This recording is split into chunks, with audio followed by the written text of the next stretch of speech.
I was gonna say Caesar, man. It's been big matchup to begin with. We're against Penn State, not just a cross-divisional rival, but you also have someone that new coordinator too. Just how have you started to prepare for Penn State and just what they could bring offensively with a new coordinator? To prepare, you want to get a gist of who they've been in the past and who they want to be with the new OC. But at the same time, you want to prepare for that, but at the same time, not expect that they can't do anything different.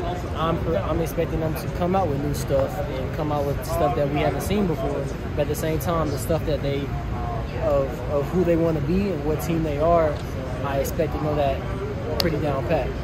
I'd say with that, I guess even looking at the personnel before you looking at the schemes and everything, we had Jahan Dotson, Parker Washington, and just what have you been able to see on film so far from them early on that has popped out to you?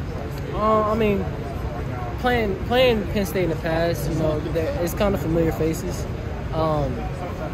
They are good receivers. They go and get the ball, and they like to throw a lot of 50-50 balls, and they're going to run scheme routes and all that. But I think it's a good chance for our secondary to play honest football, see what we can do with the ball in the air, and create takeaways. I think it'll be a good opportunity for us. But they got guys that they're comfortable with, getting the ball downfield, and they come up with some of those takeaways will be big for our defense and big for our reputation. When you have just within the cornerback group, how did you see yourself grow in fall camp, where you and Fayon are the ones usually the first ones up at that cornerback spot? I've seen myself grow a lot. Increasing my football IQ and honing in on my technique, knowing who I am as a player. And knowing who I am as a player, having Coach Poe, and just being great consistently, and no matter what the guy across from me does, being the same person and still being able to dominate, is something that I've been able to lock down on this past fall. I guess how is that with Coach? I mean, we talked about it a little bit, I think, with the summer workouts that you and Fayon did, growing closer, and just you said, you all sent the tapes to Coach Poteet and just how to work on. How has he helped you, the 6 months that he's been here, how has he helped you kind of, remold your game too? Well, first, I think he helped me in a big way just mentally outside of football. And for him to give me the mental need that I needed, it helped me take my game to another level, because I was no longer letting that bother me on the field. And that came a lot with spending time with Fayon, because he was always there for me. And once knowing that he was always there for me, I knew I could definitely trust that guy on the field and trust that guy to help me elevate my game. And us wanting to achieve the same goals while being at the University of Wisconsin, and then in the future, with the NFL, it's just we have to hold each other accountable to those standards and to those standards of the group to leave a legacy, really, for those next guys to go into.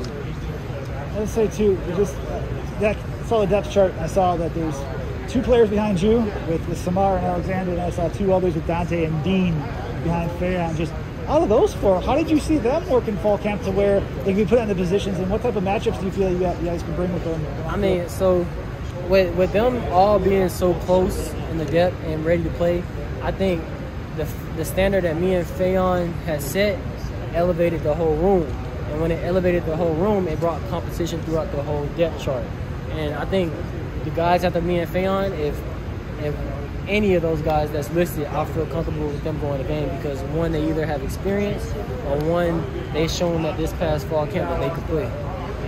So when you have so many players that could be game ready like that, how is the competition going? How have you seen as a 6'3" player the competition in that room?